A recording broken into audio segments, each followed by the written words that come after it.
"You'll be in row 14, next to the service area," the coordinator droned, while my daughter-in-law smiled coldly. "My family will lose face if your poverty shows." My son lowered his head and stayed silent. No defense, not a single kind look. In the glittering hall, over strings and clinking glasses, I, the groom's mother, was seated behind even the photographers. I tightened my grip on the champagne flute, hearing the glass tremble in my hand. 10 years a widow, 40 years raising a child, and all I was worth was a seat at the very end. I didn't cry. I lifted my chin and walked straight to the last row as if I were stepping over my life's worst humiliation. And when I sat down, a silver-haired man in a sleek black suit placed his hand over mine and whispered, "Let's pretend we came together." I turned, my heart stopping. He was the first love I thought I'd lost forever. They had no idea that from that moment on, the one getting pushed out of a seat today wouldn't be me. If you're still listening, tell me where you're watching from. Every comment you leave is another mark in this journey. And if this story has touched you, don't forget to hit like so it can reach even further. My name is Mabel Carter, 66, widowed for 3 years. I taught English at a public high school on Chicago's South Side for more than 40 years. I'm not wealthy, but I get by on my pension and the small house my husband and I owned. I thought I'd made peace with loneliness after my husband, Harold, died of lung cancer. But today, at my son's lavish wedding, I finally understood. Real loneliness is when people are alive and still deny you basic respect. The ceremony was at the Devon Estate, a sprawling property owned by Camille's family, the very people who never accepted me from day one. Everything felt so showy it was almost numb. Tables draped in crisp white, Moet and Chandon flowing like a stream, guests in designer labels, and white roses stretching out like Versailles. In my clean but worn navy dress, I felt like an ink stain on a luxury canvas. When staff pointed me to my seat, I almost couldn't believe it. Row 14, directly behind the service area after the photographers and the flower handlers. Up front, Camille's mother, Patricia Devon, sat among a row of society women in gleaming pearls. They looked at me and murmured. I clearly heard one say to the woman beside her, "Is that the groom's mother? I heard she taught at a public school, must have been rough." Another gave a small laugh, her voice dripping with disdain. "I heard she had to pick up extra shifts at the library just to make ends meet." I said nothing. I sat on the cold chair, back straight, hands on my lap,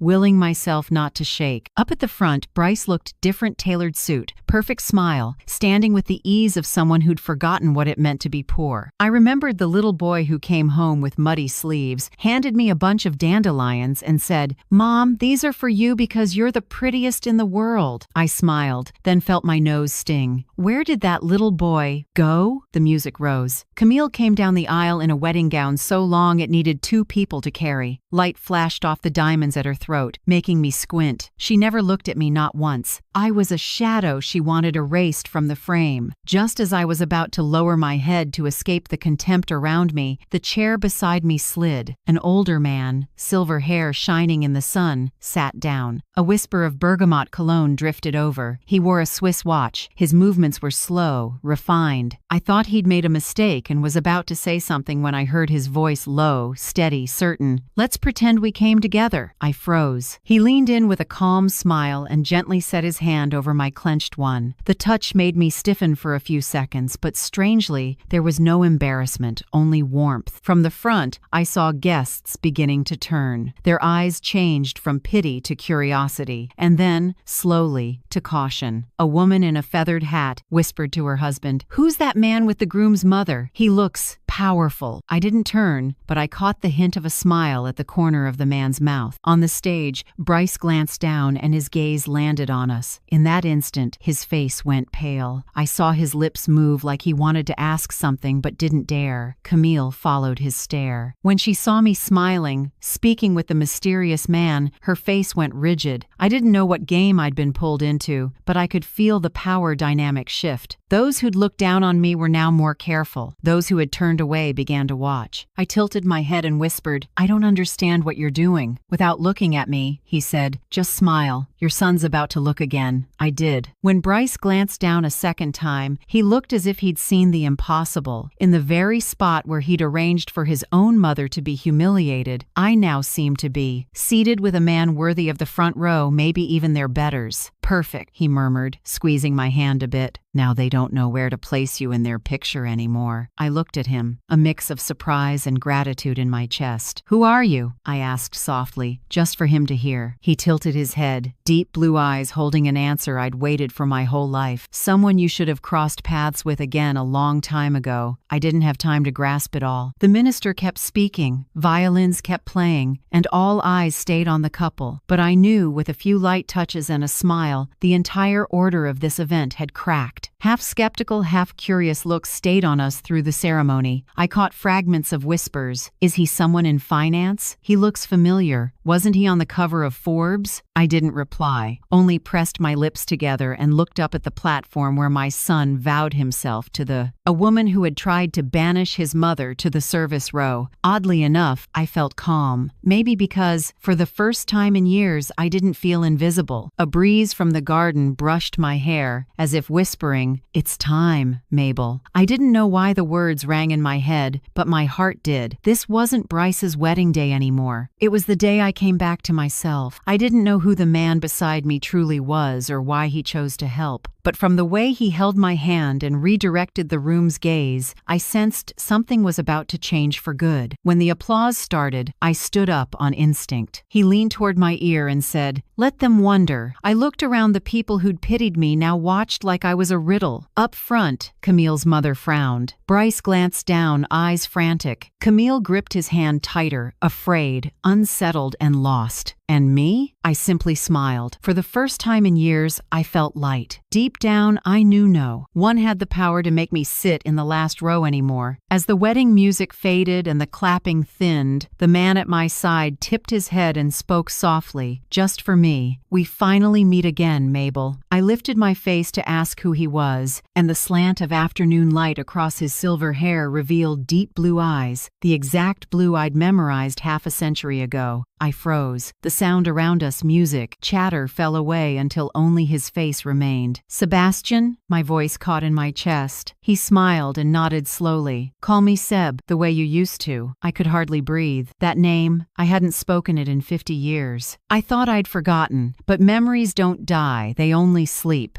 We stayed quiet for a few minutes as the clapping dwindled and the crowd drifted off. I noticed his hand still holding mine warm, steady, as if no years had passed at all. "You've changed a lot, but your eyes haven't," Seb said gently, his voice deeper and a touch rough with age. "When the minister read the vows, you still bit your lip." I saw. I laughed through a tight throat, embarrassed and moved. "You remember things like that?" "I don't forget anything about you, Mabel, especially the things that once made life feel meaningful." I looked away, hiding the tear that had slipped free. As people began to scatter, Seb said, "Walk with me? I've got a lot to tell you." I nodded. We left the reception and wandered into the garden behind the mansion, where rows of lavender perfumed the evening breeze. Voices and laughter faded, leaving only the soft crunch of our shoes on gravel. "I looked for you for years," Seb began, eyes straight ahead. "That year I went to London for a business program. I thought I'd be gone a few months. I wrote you dozens of letters, sometimes one every week, sent to your old home address." I stopped. A breeze shivered across my shoulders. "I never got a single one." Seb turned, his eyes filling with shock and a deep sadness. "Not one? No calls, no messages?" I shook my head. "Not a word. I thought you'd forgotten me, or found someone else. My mother told me you were the kind of man who only cared about money." Seb closed his eyes, exhaling hard. "Margaret," I suspected. "When I came back, I called and was told you'd moved with no forwarding address. I went to the house, but they said it had been sold." I was quiet, his words falling like rain on a field of parched memories. Loose pieces slid into place. Years of waiting for letters that never came. My mother's refrain, "Marry someone stable. Don't be foolish for love," I whispered, almost confessing. She hid everything. She even erased the messages on the landline. I was naive and believed you'd moved on. Then I met Harold, kind, steady, safe, and convinced myself it was for the best. Seb stepped closer, eyes glassy. I came back to Chicago twice after that. Once in 1978, then in 1980. The first time, I hired someone to find you, but you were married. The second time, I saw your wedding photo in the paper and knew I was too late. I gave a small, aching smile. 50 years late, Seb. Maybe fate kept a sliver of mercy for us. He nodded, voice rough. I never married. There were a few women, but I couldn't keep going when I kept comparing them to you. For years, I read about you, your teaching awards, the students you helped. You were always the person I believed would change the world, quietly but for real. I turned away, not wanting him to see my red eyes. Thank you, but I was just a regular teacher. My life was calm, safe. Only sometimes, in the middle of the night, I wondered, if your letters had reached me, would I be sitting here with you now? Seb touched my arm lightly. Don't blame yourself, Mabel. We did what we thought was right. I only regret we let someone else decide for us. The words lodged in my throat. I thought of my mother, strict, controlling, obsessed with the safest path. I loved her, and I resented her. Because of her, my life turned a different way. We stopped by a small garden pond, its surface catching the late sun. Seb sat on a stone bench and motioned for me to join him. He pulled a small object from his pocket, an old photo with yellowed edges. A young woman with brown hair smiled brightly, holding a fistful of wildflowers. I've carried this since 1972. My hands shook as I took it. I thought you'd have thrown this away long ago. No, he said with a soft smile. I once thought if I kept it, I'd never love anyone else. Then I realized letting go isn't forgetting, it's accepting that love can exist even when the person isn't there. I looked down at the photo, my voice small. I loved Harold, Seb, truly, but he never saw me the way you did. Our marriage was peaceful, responsible, affectionate, but it didn't have a spark. Maybe I learned to live without being seen. Seb pressed a hand to his chest, and I, somehow, lived as if I were still seeing you. Strange, isn't it? A man can pass 1,000 faces and only remember one pair of eyes. I steadied myself. You know, some nights I dreamed we were back at Romano's, the little Italian place on 12th Street where I used to steal the olives from your salad. Seb laughed deep, still young somehow. And you got caught because I counted how many were left. I remember. You blushed the whole evening. We both laughed, the sound mixing with lavender on the air and the hush of water, like memories getting dusted clean. My life has gone far from where we started, Seb said after a quiet moment. I built a company, met politicians, walked into rooms full of powerful people. And in moments like that, I remembered the 18-year-old girl on the front steps, reading Whitman to me. My throat tightened. Don't say these things, Seb. We're too old to dream like that. He smiled, tipping his head, eyes still bright as ever. No, Mabel, we don't need to go back. We only need to choose the next 20 years well. I stayed quiet. The pond reflected two older people sitting side by side, two who once loved madly, lost each other to pride and control, and now sat hand in hand, no longer young, but no longer afraid. The breeze lifted the lavender again. I looked at him for a long time, feeling something strange, peace and revival twined together. I didn't know what tomorrow would bring, but in that moment I knew one thing for sure. My tired heart could still say yes. We were still by the pond when urgent footsteps sounded behind us. I turned to see Bryce and Camille striding over, faces tight like they were rushing to put out a fire. Her gown snagged on the grass, but she didn't care. She yanked Bryce along. Mom, right now, Bryce said, low but rattled. We need to talk. I exhaled, staying seated. Beside me, Seb remained steady, eyes on the two kids coming toward us, unruffled. Camille reached us first, stared straight at Seb, and spoke like a blade. Who are you? Seb smiled, stood, adjusted his tie like he was stepping into a meeting, and answered evenly, I'm someone who once mattered a great deal to Mabel. The air froze. Bryce blinked, as if trying to assemble pieces he'd never seen before. Camille frowned, stepped back, then dropped her voice to a sharp hiss. I'm serious. This is my son's wedding, not a place for strangers. I rose, voice calm. Camille, you're speaking to my guest, and he is most certainly not a stranger. Seb gave me a brief nod enough to steady me. He said clear and level, I'm sorry if my presence bothers you, Miss Devon, but perhaps you should worry more about how you treat your mother-in-law than about other people's resumes. Camille froze like she'd been slapped. Bryce reached out, trying to ease the moment, but Seb went on before they could speak. I watched from start to finish a mother pushed to the last row at her own son's wedding. Humiliation dressed up as honor and money. I heard Bryce take a sharp breath. No, you've got it wrong, he said quickly. It was just a seating mix-up. Staff placed the rows wrong. There was no intent. I faced my son and held his eyes. A mix-up or a choice, Bryce? He went quiet. For me, that question needed no answer. Camille jumped in, scrambling to salvage control. Mabel, I think you're being too sensitive. Everyone was busy and,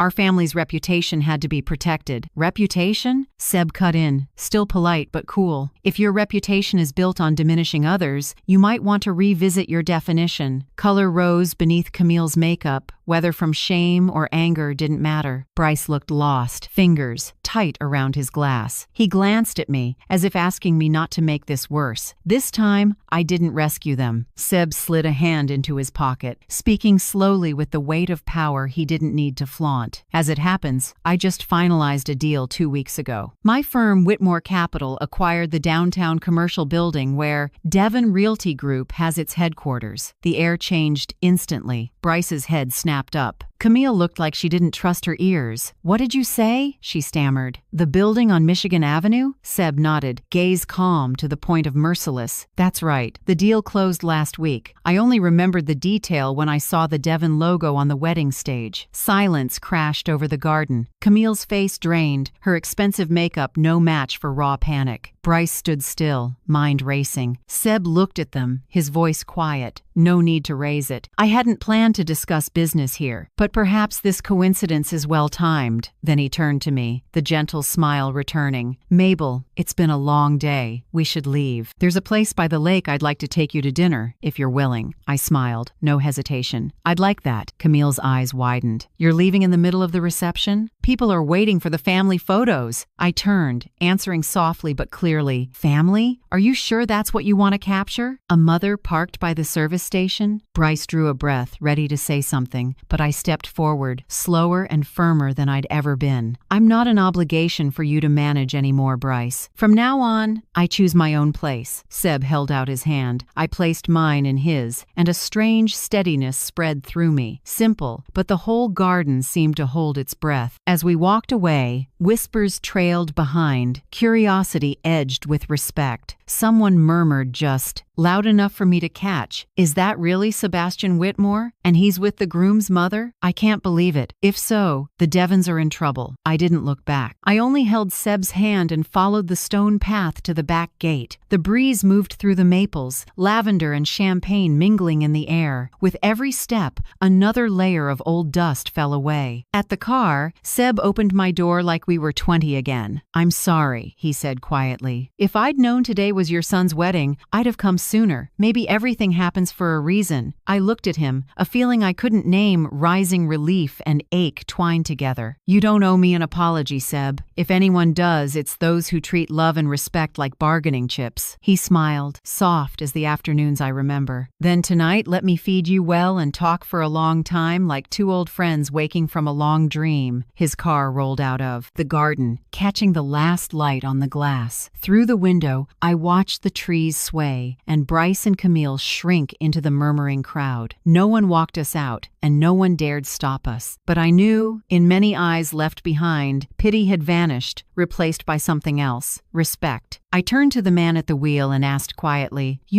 all day I thought I was completely alone. But I wasn't, was I? Without looking away from the road, Seb answered, "No one is truly alone, Mabel. Sometimes the one who sees us best walks in just when we think our light's gone out." I sat back, watching the window turn gold with sunset. For the first time in years, my heart beat slow and peaceful, and somehow stronger. I didn't know how the night would end. I only knew this. The woman in row 14 didn't sit there anymore. Lakeview Terrace sat right on Lake Michigan, walls of glass catching the last spill of daylight. Evening light washed the silk curtains gold. Soft, jazz drifted in a mellow saxophone threading through the quiet clink of silverware and the low laughter of a few couples nearby. Seb chose a small corner table facing the water, where white sails in the distance looked like fragments of memory floating by. He pulled out my chair, still precise and thoughtful, as if 50 years had never been cut away. "You still like sitting by the window," he said gently. "Remember the first time at Romano's? You chose the table by the glass so the light would hit the food just right." I laughed, fingers brushing the water glass. "You remember that? Everything connected to you," he said, eyes warm and deep. The server arrived. Seb didn't need a menu. Lasagna with beef, a caprese salad, no onions, and a small pour of Italian red, not chilled. I stared at him, astonished. "That's exactly what I ordered 50 years ago." He only smiled and nodded for the server to go. We let a gentle silence settle. I watched the ripples on the lake mirror the first city lights. It was so peaceful I didn't know where to begin. In the end, Seb spoke first. He wanted to know how I'd been living all these years. He'd read in the papers that my students loved me, but he wanted to hear it from me. I smiled, slowly. "I taught English for 42 years. Maybe what makes me happiest is when former students come back to visit. Some bring their little kids and say I'm the reason they went to college." I paused, then continued. "In those last years I was teaching while caring for Harold. His illness stretched on for more than 2 years. Every evening I read him the Whitman poems he loved. After he was gone, I kept reading, as if he were still sitting there." Seb listened without interrupting. Now and then he nodded, his eyes holding a sorrow I didn't dare look at for long. "After Harold died, I thought I'd gotten used to loneliness," I went on, my voice turning hoarse. "But really, I was just living in silence. Bryce called me every 2 weeks, right on the dot, asked the same 3 questions. 'Are you well? Do you need anything? I'm very busy.' That tone, like he was calling out of obligation." Seb sighed. "I understand.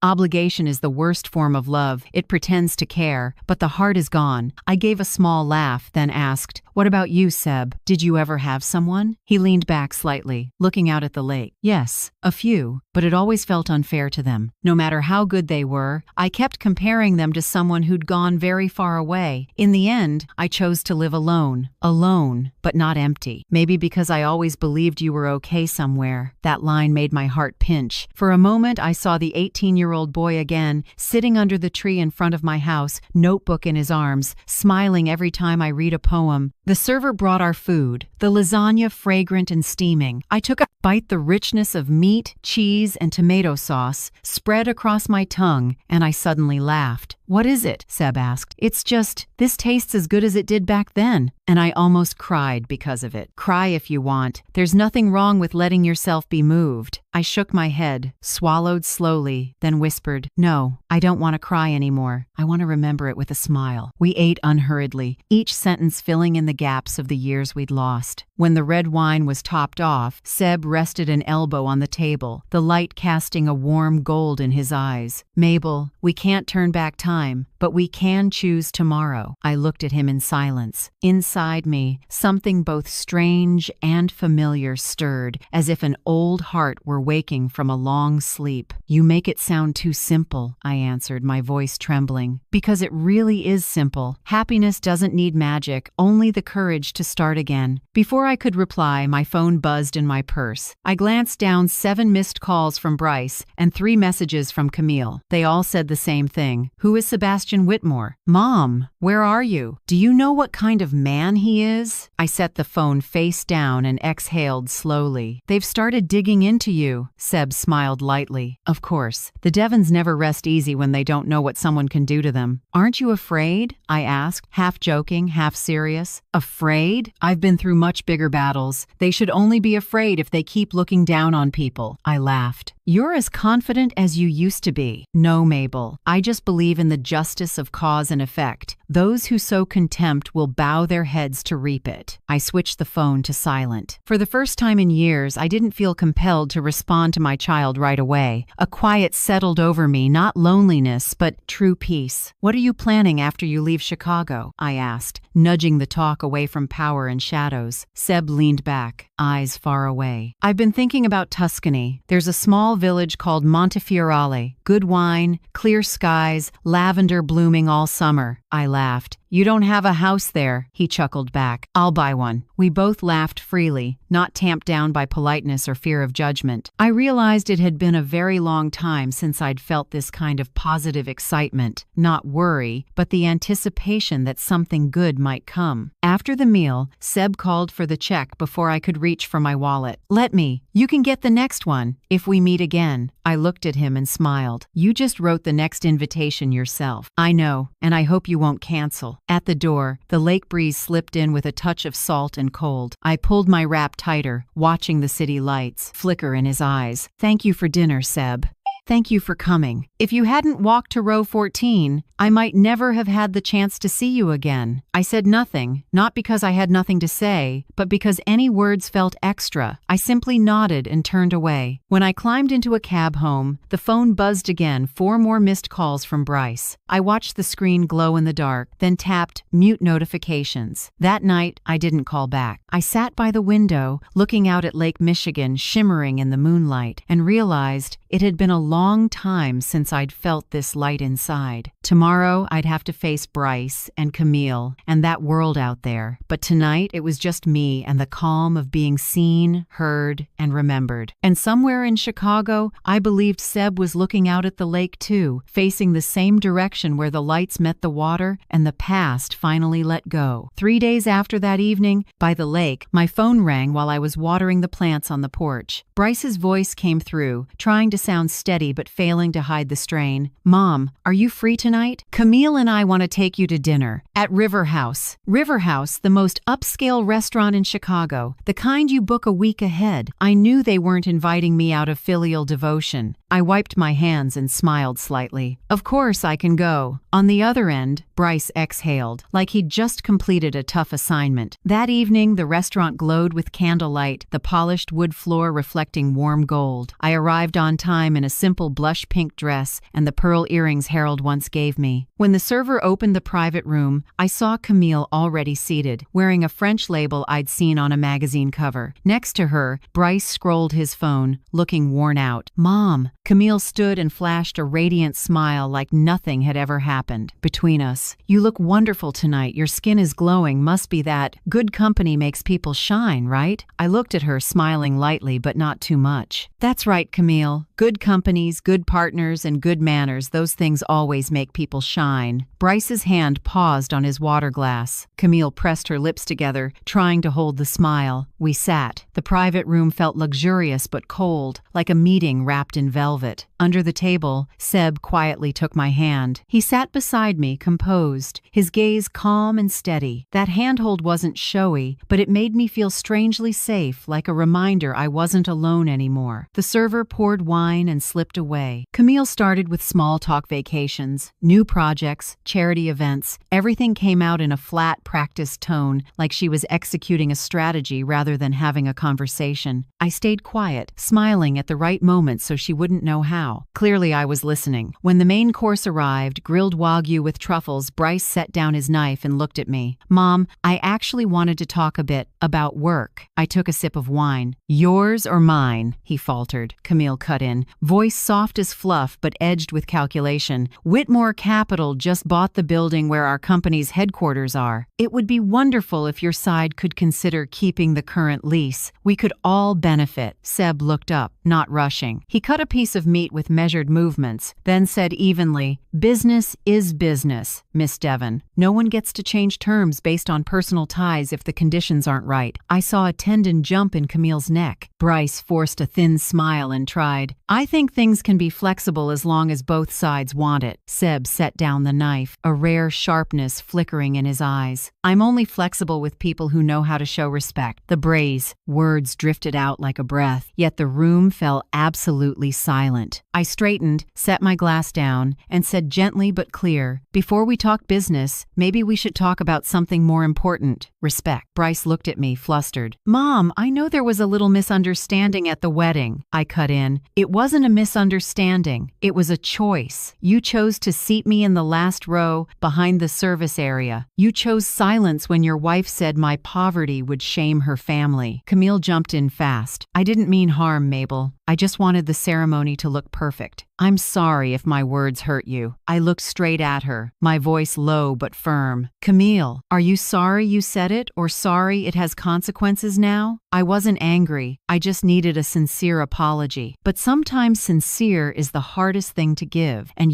when someone apologizes to you, what makes you believe they truly regret it? Share it with me, so I know I'm not the only one who's wrestled with that. The question made Camille choke up, and Bryce lifted his eyes to mine, torn between guilt and confusion. He took his wife's hand, his voice getting smaller. Mom, I really am sorry. I shouldn't have stayed silent that day. I just didn't want to mess up the ceremony. Mess it up? I asked softly. More than seating your mother by the service station? You once promised your father you'd never make me feel left out. That day, I've never felt more foreign to my own son. Bryce lowered his head. I heard a spoon gently tap a plate. Camille set it down, trying to hide her irritation. Seb spoke up, quiet but impossible to dismiss. Whitmore Capital didn't buy that building to make trouble, but we respect principles. Those who act right will always be treated right. They both understood. Camille slid back into politeness. Of course, I just thought, we're family. We could find a way to work together so no one loses. I took another sip of wine, the tannins blooming lightly on my tongue. Family isn't a contract, Camille. I don't need collaboration. I need respect. She forced a smile and shifted to congratulating the fresh start of our marriage, but her voice had lost its ease. I listened, but said nothing more. The meal ended in polite silence. Only the distant jazz filled the space between us. When the server cleared dessert, Seb stood first and pulled out my chair. I think we should go, Mabel. Let's not let anyone mistake this for a negotiation. I rose and turned to my son. Bryce, I hear your apology, but forgiveness takes time. It's not something you can propose. He nodded, eyes damp but controlled. Camille stood still, lips pressed tight. Before I left, I looked at the two young people, the child I raised with sweat, and the woman I once believed would make him happy. I hope when you say, I'm sorry, it's because you mean it, not because you're afraid of losing a contract or status. No one answered. The table light reflected my face calm, not angry, not bitter. I turned and walked out with Seb. On the way home, the city blazed, towers like glass blocks against the night. In the car, Seb stayed quiet, giving me room to think. After a while, he said softly, You held the ground, Mabel. I'm proud of you. I looked out the window, a faint smile rising. Maybe I finally learned what you've known all along, that silence can be stronger than words. He nodded and found my hand, giving it a gentle squeeze. That night, I didn't feel tired. Maybe because, for the first time in years, I'd walked out of a conversation without feeling smaller. I didn't forgive quickly. I know forgiveness is a privilege, and this time, I won't hand it out easily. The next morning, I was making tea when the doorbell rang. The sound was even slow, arrogant, the kind of a person who rings not to wait, but to command. I opened the door. Patricia Devon, Camille's mother, stood there. She looked just as she had at their engagement party. A cream cashmere coat, a triple-strand pearl necklace, and a smile with more arithmetic than goodwill. Mabel, dear, I hope I'm not intruding. Her voice floated, barely hiding the appraisal in her eyes. You're not. Please come in. She crossed the threshold and let her gaze sweep the living room. I recognized that look from people who live in luxury they don't admire, they appraise. The wooden chair I'd bought at a yard sale, the clock Harold once repaired by hand, the old picture frames on the wall, everything seemed to be filtered through a lens of money. Charming, she said, her mouth smiling but not her eyes. Cozy, if a bit. Modest. I poured tea and slid a cup toward her. Please. Patricia set her handbag on the table and clicked open the clasp. She drew out a check and set it neatly between our cups. The words $50,000 were printed clearly. I looked up. She smiled, voice level, like discussing the weather. This is not a bribe, Mabel. It's simply a way for both sides to benefit. If you could persuade Mr. Whitmore to keep the lease in place for Devon Realty's headquarters, this is yours. I leaned back and kept quiet a few seconds. Morning light coming through the window caught the tabletop, making the check gleam like a piece of metal. Are you bribing me? I asked slowly. Patricia smiled, tinged with arrogance. I call it an arrangement. Smart people don't use the word bribe. This is a chance for you to help your family and receive a fair token in return. I glanced at the check again, then out the window. In the yard, the rose bushes Harold planted were still in bloom, their scent riding the breeze onto the porch. I remembered his mornings clipping stems, telling me, "Mabel, roses are only beautiful when no one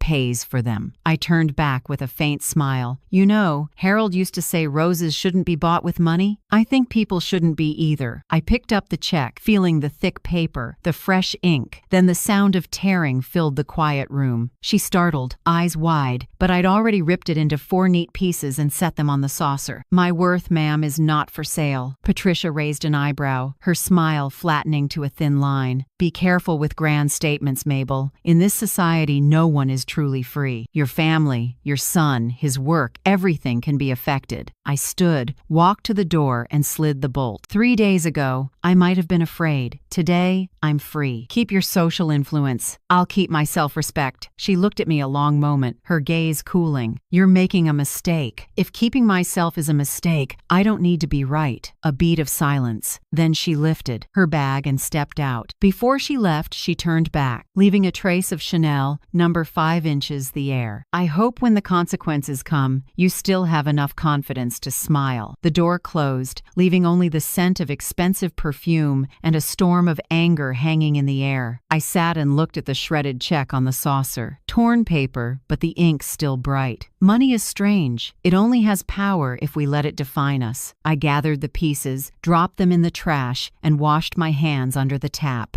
Cold water slid over my fingers, rinsing away the grime of insult. In that moment, I felt an old part of me dying off to make room for something new, firmer, and freer. I picked up my phone and called Seb. He answered after the second ring. "I'm here. Mabel? Guess who came to see me this morning?" "I'm betting it wasn't someone delivering flowers," he joked lightly. I laughed, my voice still unsteady. "Patricia Devon. She brought a check for $50,000. I'm guessing so we can both benefit?" "You guessed right." "I don't think she liked the way I declined," Seb chuckled, a warm, low sound that drifted through the line like morning heat. "I'm proud of you, Mabel. Plenty of people would take that check and excuse it as practicality, but you're different," I sighed. "I don't want my life traded again. I was controlled for too long." "Then it's time we do the opposite," he said, steady. "This afternoon, come to my office. Meet Whitmore Capital's attorney. There are a few things I want to discuss with you." I was surprised. "An attorney? Is something wrong?" "Not trouble, an opportunity. Sometimes justice has to be rewritten by the very people who were dismissed." I was quiet for a moment, looking out at the yard where the sunlight lit the roses. "Are you sure, Seb? I've never set foot in a law office." "I'm sure. And I want you there, not for revenge, so we can close out the old things." I smiled, feeling my heart suddenly light. "Okay, I'll come this afternoon." After I hung up, I sat by the window, watching the garden soak in the sun. The scent of roses drifted into the room, blending with the trace of Earl Grey still in the air. I thought of Harold, the one who taught me that self-respect isn't what we say. It's the choice we make when temptation shows up. And today, for the first time in a very long time, I chose myself. Not out of anger, but because I want to be free in this little house, in a rose garden no one can price. Outside, the clouds thinned, sunlight poured through the frame, and fell across the tea table and the stray scraps of check, glinting like small streaks of a new beginning. That afternoon, I went to Whitmore Capital as promised. The tower's glass caught the sun, imposing and cold, the kind of architecture that reminds you power doesn't have to shout, it just sits higher. Seb met, and me in the lobby, still in that familiar charcoal suit and deep blue tie. He smiled softly when he saw me, his eyes both encouraging and gentle. "You're here." Nora's waiting in the conference room. The room was on the 27th floor, with cherrywood paneling and a long table under muted lights. The woman at the head of the table stood as we entered. Attorney Nora Patel, around 40, petite, with eyes sharp as a fresh blade. "Nice to meet you, Mrs. Carter. I've heard a lot about you from Mr. Whitmore." We shook hands, her grip warm but decisive. A thick file lay on the table, tabbed with blue and red flags. Nora opened her laptop, her tone calm and professional. "I've reviewed the full file on Devon Realty Group. You may want to know a few things." The screen showed a financial analysis, numbers, charts, debt ratios, but Nora never let me get lost. She explained slowly and clearly, like a teacher used to speaking to people outside the business world. "Devon Realty is currently running a very high financial leverage. In plain terms, terms, they're carrying more debt than they can reasonably service over the next 18 months. They are almost entirely dependent on their current building, where Whitmore Capital holds 100% control. I stayed quiet, feeling my heartbeat slow. If the lease is terminated, they'll have to move everything: staff, data, client contracts. The average cost will be more than $200,000, not counting reputational damage in the market. Seb sat beside me with his fingers laced, eyes on me, as if asking silently, "Are you ready for them to taste the bitterness they served you?" Nora flipped a page. "There are two options. Option A, terminate the lease immediately." I heard the rustle of paper as she continued. "Option B, sign a new lease. But this time, on our terms." I tilted my head, questioning with my eyes. Nora slid a draft toward me. "The new rent will be 18% higher. The term will be only 3 years instead of 10. More importantly, this lease will include a special clause, an ethics disclosure." I frowned. "An ethics disclosure?" Seb smiled slightly and nodded for Nora to go on. She did. "Yes, this clause requires Devon Realty to carry out 4 public actions as a precondition to continuing the lease." She listed them, voice clear, without hesitation. First, a public apology letter to Mrs. Mabel Carter, posted on Devon Realty's official website and in 2 local financial papers. Second, a commitment to corporate conduct standards, including language on respecting and protecting the dignity of older adults. Third, an annual contribution to the Chicago Elder Justice Fund, overseen by Whitmore Capital. And fourth, establishing the Harold Carter Memorial Scholarship for construction students, worth $10,000 each year for 5 years. The room went quiet. I looked down at Harold's name, and my heart trembled. His name appeared neat and solemn amid a page full of numbers, a tribute I never dared imagine. "What if they don't accept it?" I asked softly. Nora answered, calm but firm. "Then the lease will automatically terminate 72 hours after they receive the proposal letter. No court, no dispute. We simply cut access and reclaim the premises." I looked up at Seb. He said gently, "Sometimes justice doesn't need a prison. It just needs a contract that punishes the right people." I stayed silent for a long time. In my mind, I saw Camille, those haughty eyes, the half smile, the voice that had choked me at the wedding. I remembered sitting in the last row, my hands shaking while no one cared. And now I had a chance to make them face what they'd done, not with revenge, but with consequences. "I'll sign," I said, my voice steadier than I expected. Seb turned to Nora and nodded. "Add her as a co-signer. She's the one who was harmed, and the one who has the right to close this story." Nora smiled and jotted a few notes. "I'll send the formal version to Devon Realty this afternoon. Their response deadline is 72 hours. She stood, gathered the files, then held out her hand. "Mrs. Carter, it's an honor to see someone choose dignity over fear. I believe when a woman speaks up, many things change." I shook her hand, feeling the strength in those small fingers. When Nora left the room, Seb remained, his gaze warm and deep.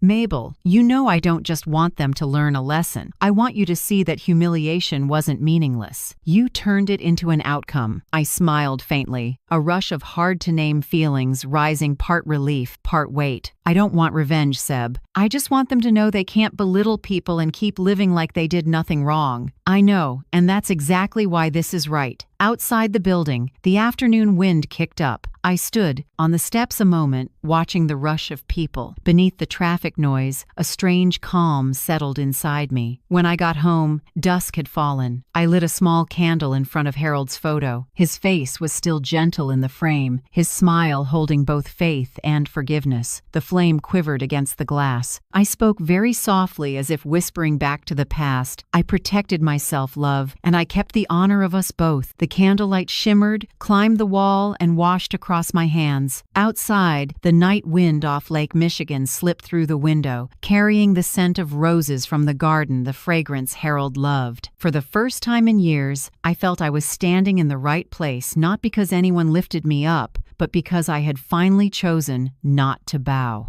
2 days after the formal proposal went out, I was reading by the window when my phone wouldn't stop buzzing. Bryce's name filled the screen, the third call in 10 minutes. I hesitated, then picked up. My son's voice came fast and panicked. "Mom, you have to tell Mr. Whitmore to stop this right now. This is blackmail." I was quiet for a few seconds. Outside, the breeze stirred the curtain, morning light spilling across the table like water. "No, Bryce," I said slowly. "This isn't blackmail. These are consequences." On the other end, Bryce breathed hard, his voice tight to the point of breaking. "They're demanding we apologize in public, set up a scholarship, and raise the rent by nearly 20%. You know that will kill the company. I'm trying to protect our family's dignity. Yours too." I pressed my lips together and looked at the cold tea in front of me. "Dignity, son? Where was your dignity when I was seated in row 14? When you let someone say your mother's poverty embarrasses us?" No answer, only Bryce's ragged breathing and a heavy silence stretching like a rope tightening at both ends. Finally, he spoke, lower now. "Mom, I don't want to fight. I just want a deal. Tell me what you need to let this go. Money or something else?" I gave a small laugh, not mocking, just bitter. "A deal? Bryce, I don't need anything. I just want you to choose a side." "A side?" His voice jumped, surprised. "Yes, between the family that humiliated me and the mother who gave birth to you." On the line, everything went still. I thought he'd hung up until I heard a rough, shaky whisper. "I don't know what to say." "Then don't say anything. Think," I said. "Because for the first time in your life, Bryce, you can't buy or bargain with your mother's self-respect." I was about to hang up, but paused, softening my tone. "Do you remember when you were 8? You told me you'd never let anyone make me cry. On your wedding day, I cried. Not because I was insulted, but because you stayed silent." I heard a long inhale, then only quiet. A long quiet, heavy as a decade of avoiding the mirror. "At last," I said, gently like a goodbye. "I hope you choose what's right this time, but I can't wait forever." Then I ended the call, refusing to let the conversation slide back into the old orbit where I had to soothe, yield, and soften other people's wrongs. That afternoon, I met Seb at a gallery in River North. No tension, no negotiating, just two people looking at abstract paintings for the penthouse Whitmore Capital was finishing. Seb wanted me to choose, but I've never been good at big decisions. For the first time in my life, I was about to say, "You pick," and stopped. I looked at a large canvas fields of blue and white, like the sky after a storm. "This one," I said, steady. "It makes me feel like I'm breathing." Seb smiled and nodded. "I think Harold would agree," I smiled back. "Harold would say this color shows dust too easily, but he'd agree." We stood together a long time, watching light strike the wood frame. It felt strange in the best way to take part in a big decision without fear. No fear of being judged, no fear of being looked down on, no fear of being wrong. I realized the right to choose isn't a privilege, it's something I'd accidentally misplaced, loving too many people and forgetting myself. By the time I got home, twilight had settled. I set my bag on the table, turned on the light, and my phone pinged. "Bryce." A short line, no period, no frills. "I need time." I sat with that message for a while. No anger, no joy, just an odd stillness. I typed back, "So do I, Bryce, but the clock is running." I put the phone face down and didn't check if he'd read it. I've learned love doesn't mean waiting without limits. Sometimes, to let someone grow up, you have to let them hear the ticking inside themselves, slow, clear, and irreversible. That night, I took a warm bath, brewed lavender tea, and opened an old notebook, the yellowed pages still. Held Harold's handwriting, "To live is to know when to say enough when others think you won't dare." I closed the book and smiled. Outside, the wind off Lake Michigan moved softly and long. I lay down, pulled up the blanket, and listened to my heartbeat. No regret, no anger, just the lightness of invisible cords finally loosening around my chest. For the first time in years, I slept well without nightmares. No scene of me being shoved to the last row, no cold laugh from my daughter-in-law, no averted eyes from my son. Only me, a 66-year-old woman, peaceful in a small house, knowing that when I wake tomorrow, no one can take my self-respect away. On the third morning after the proposal letter went out, I woke earlier than usual. Soft light spilled over the curtains like milk. The house was silent except for the steady tick of the wall clock. Hour 71. If the timeline held, there was just under an hour before the offer expired. I was making tea when the A phone rang. Seb. Mabel, put it on speaker. I think you should hear this call. Richard Devon, chairman of Devon Realty Group, came on low, cool, and for the first time in years, I heard a tremor. Whitmore, I'm calling to confirm we accept all the terms. A pause. I could picture him gripping a coffee mug, fighting to keep his voice even. Including the public apology, the fund contribution, and the scholarship. We'll sign and return it today. Seb stayed even. No gloating, no edge. Good. On time. 4 short words, and the other side knew the game was over. I heard Richard clear his throat, then add, as if to salvage a little dignity, we hope it ends here. No one wants more damage, Seb replied, soft as a breath. The only person who was damaged, Mr. Devon, has already stood up.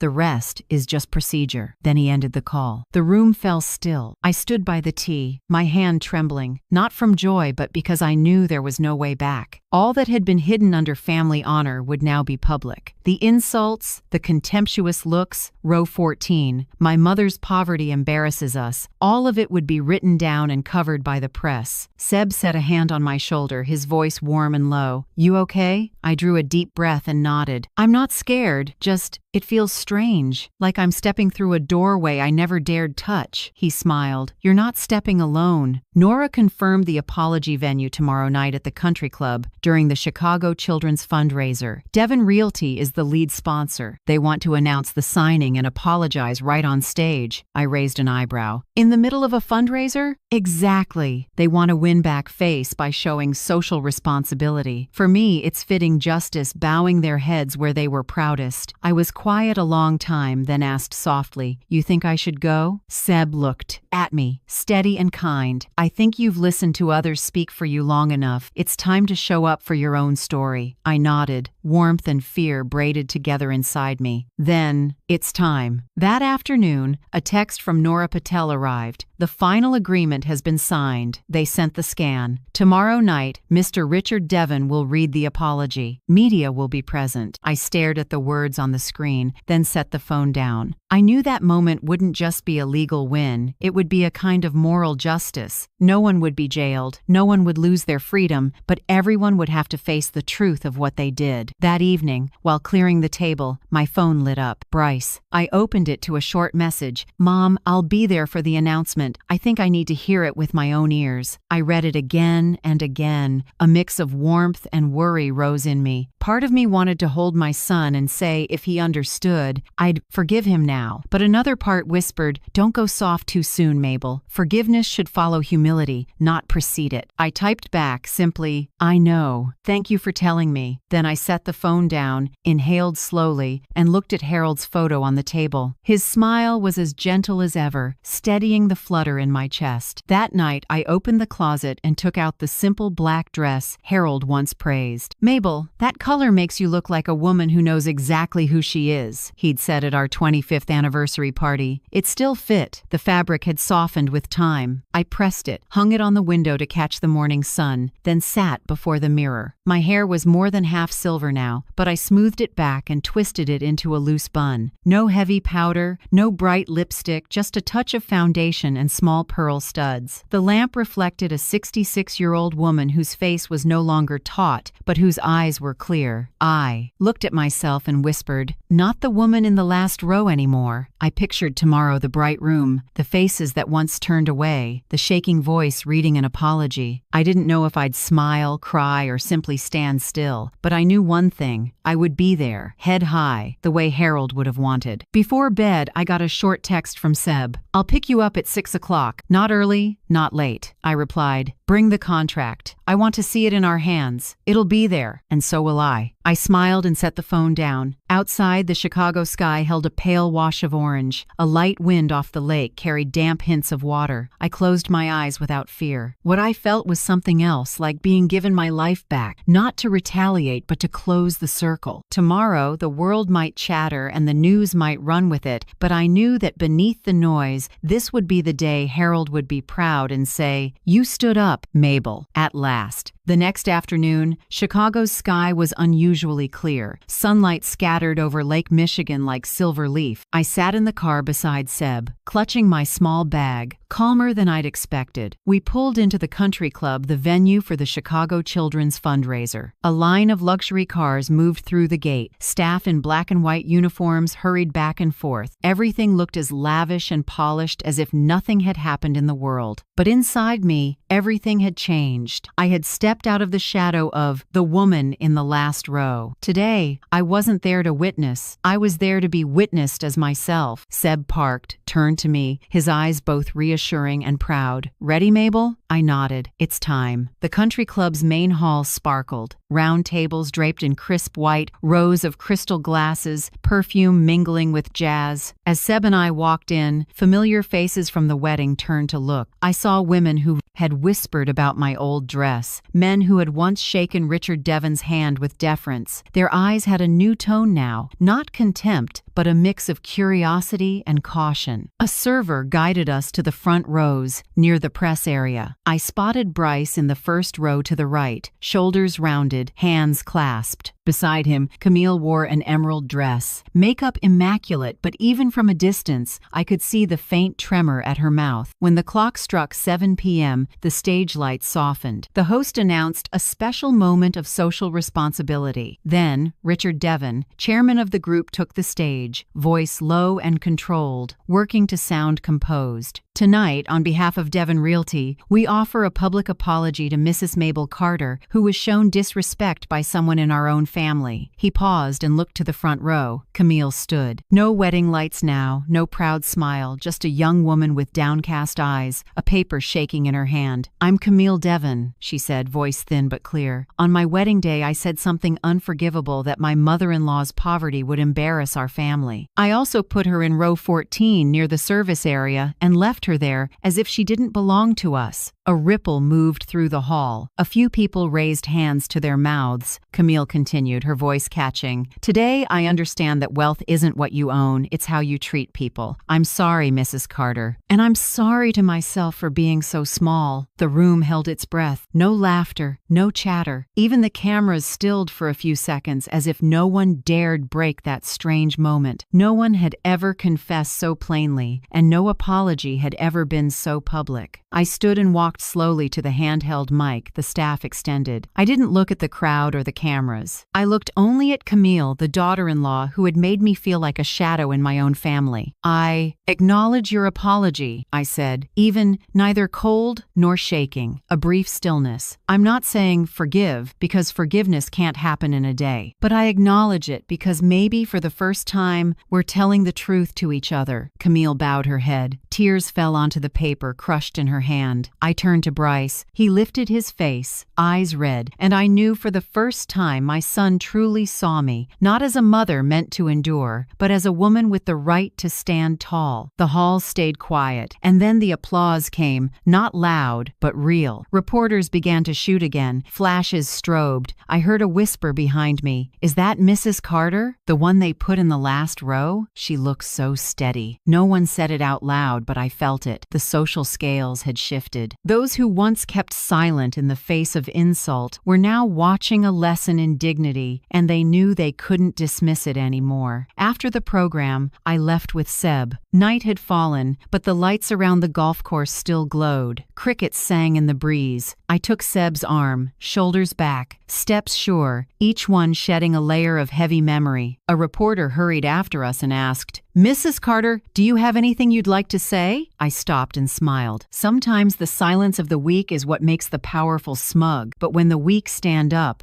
the world has to listen. Then I walked on, without looking back. In the car, Seb squeezed my hand. "You okay?" I nodded. "Better than ever." He smiled, eyes gentle as wind. On the drive home, my phone buzzed. "Bryce." I opened a short message. "Mom, can we talk?" I read it once, then twice. I felt calm, no anger, no surge of emotion, just the quiet of someone who knows she's done her part. I typed, Tomorrow, you start. I set the phone down and watched the streetlights recede like little dots of the past. The breeze lifted my hair. I exhaled long and easy, like slipping off a soaked coat after a storm that lasted half a lifetime. That night, back home, I slipped off my shoes and stood before the mirror. In the reflection, I no longer saw a woman bowing her head, afraid of being looked down on. I saw Mabel Carter composed, silver-haired, clear-eyed, standing straight. A woman who had passed through humiliation and silence and, at last, found herself again. The next morning, when the light was still mixed with mist, I heard a car stop at the gate. From the window, I saw Bryce step out. No Camille, no luxury car, no security, no flowers. It was just my son in a wrinkled dress shirt, hands in his pockets, looking worn out like he hadn't slept all night. I opened the door before he could press the bell. "Hi, Mom," he said quietly. His voice no longer had the confidence of a young executive, nor the coldness I'd heard at the wedding. I nodded. "Come in, son." We sat in the living room. On the table were 2 cups of tea I had just made.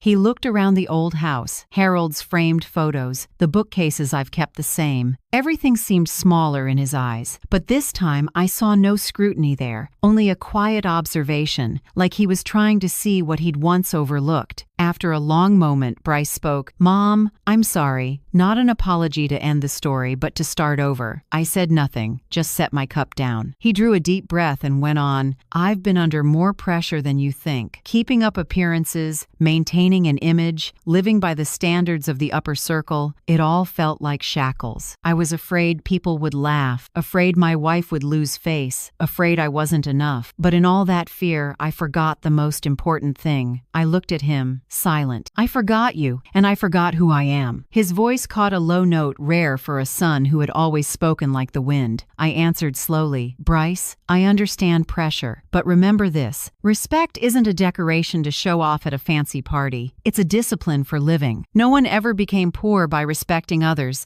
but many became small by losing it." He bowed his head, fingers laced together. "I know, and I want to change, Mom. I'm just afraid you'll never forgive me." I exhaled slowly, then said, "Forgiveness isn't a gift, it's a process. But if you truly want to walk that road, I won't close the door." He looked up, a hint of hope in his eyes. I continued, "I only have 2 principles. 1, don't call me out of obligation. If you call, do it because you want to know how I'm doing. 2, the next time there's a family meal, don't leave me sitting alone. Invite me to the same table as someone who has a real place in your life." Bryce nodded, his voice soft. "I promise. Not because you asked, but because I want to." A warm silence settled between us. Outside, the wind stirred the rose petals in the garden, the one Harold used to tend. I knew that if he were still here, he would probably be smiling. That afternoon, I received an email from Nora Patel. "The Harold Carter Scholarship has been officially signed. Devon Realty has sent the first funding exactly as in the contract." I read the line, and my heart dipped. Harold's name, after all these years, now appeared in a legal document not as someone gone, but as a recognized symbol of moral worth. I whispered, "Harold, you finally get to see your efforts weren't in vain." That evening, another message, Camille. "Mom, I want to meet privately to talk, not about work, about us." I looked at the words, no anger, no disdain, just tiredness. I typed back, "Not yet, Camille. When I'm ready, I'll let you know." Then I set the phone down and didn't read further. A few days later, Seb invited me to see Whitmore Capital's new project, a glass tower going up near downtown. When the elevator took us to the top floor, Chicago stretched below, river, homes, and streets crisscrossing like memories. Seb pointed outward. "This floor will be a community education and arts gallery. I want you to take a look. Maybe you'll have an idea." I walked the glass corridor, taking in the wide open space. Light poured through, making everything shimmer, opening a feeling of hope. After a while, I said, "I want a free reading corner for kids on the South Side. Many of them can't get to the library, but they still deserve to know what books are." Seb turned to me and smiled. "Perfect idea. I'll put you in charge of that part. Let's call it the Harold and Mabel Reading Corner, shall we?" I smiled, too moved to speak. Are you sure? Sure. A building shouldn't just be tall, it needs a soul. And today, you just gave it one. That evening, as sunset washed the city, Seb spoke softly in the car. In October, I have to go to Italy to oversee a project in Tuscany. Will you come with me? I laughed. Italy? I haven't been far from Chicago in more than 10 years. Then it's time, not to run away, but to say goodbye to fear. I was quiet. Fear. It had lived in me like a shadow, fear of being looked down on, fear of losing my son, fear of being forgotten. But as I looked out at the streetlights flicking on, I realized every fear shrinks once you start moving. Okay, I'll go, I said, soft but sure. Seb squeezed my hand. I knew you'd say that. That night, I sat in my familiar room, a pen and a blank page on the table. I wrote to myself not to send, not for anyone else to read. The slanted letters trembled slightly but were clear. I lived too long in silence, in the fear of being looked down on. But today I know I have worth. Not because someone else says so, but because I choose to believe it. I set the pen down, folded the page, and tucked it into the old notebook where Harold once kept a list of rose varieties he wanted to plant. Outside, the breeze brushed through the garden, carrying the scent of flowers and the first chill of fall. I stood, looked out the window, and smiled. For the first time in years, the future didn't scare me. It opened quiet, warm, like the morning after a storm, when everything is still wet, but sunlight has begun to slip through every leaf. 3 weeks after the public apology, a large bouquet sat at my door. Inside were carefully arranged white lilies, with a small card in a familiar hand, hoping for peace. Patricia Devon. I stared at the words for a long time. The flowers smelled light, elegant, and cold. I smiled and called the Children's Hospital in Chicago, where Harold had once supported a small music class before he passed. I'd like to send this bouquet to the nurses in pediatrics. Please tell them it's from a mother who wants to thank those who still care with kindness. When the staff agreed, I felt a strange relief, like setting a stone down where it belongs. That afternoon, an email from Nora Patel. Devon Realty has completed the first year of community commitments. The Harold Carter Scholarship, the service programs, and the fund for the South Side have all been launched on time. I read each line, slowly. It was no longer a battle of wounded pride, it was the continuation of fairness. I thought of the first students receiving scholarships in Harold's name, of the kids in the neighborhood holding new books from the reading corner Seb and I built. This wasn't just my win, it was a circle closed with meaning. On Friday evening, Bryce called. Mom, I'd like to invite you to dinner. At my house, just family. His voice was gentle, careful, like someone walking on old wood floors, afraid to make a sound. I arrived at dusk. The house glowed with soft gold, nothing like the tense air from the last time I'd been there. When I stepped into the dining room, I stopped short, the long table, and my seat was in the very center. Bryce pulled out my chair and smiled. This is yours, Mom. I want everyone to see you. I sat, my eyes landing on the empty chair across from me, a white rose placed on its back. Bryce said softly, I think Dad should be here too, even if it's just with a flower. I couldn't help it. I nodded. Your father always believed a table is only truly warm when everyone is respected. That dinner was simple. Roast chicken, mashed potatoes, and the red wine Harold used to love. No fancy words, no soundtrack, just laughter that started shy and grew real with each story. For the first time in years, I ate in peace, not in silence. When the dishes were done, Seb leaned toward my ear, his voice soft as a breeze. For the next 20 years, let's rewrite it, shall we? I looked at him and saw the familiar smile time couldn't wear down. Okay, but this time let me choose the title, I said. He chuckled and squeezed my hand. On the way home, I thought about my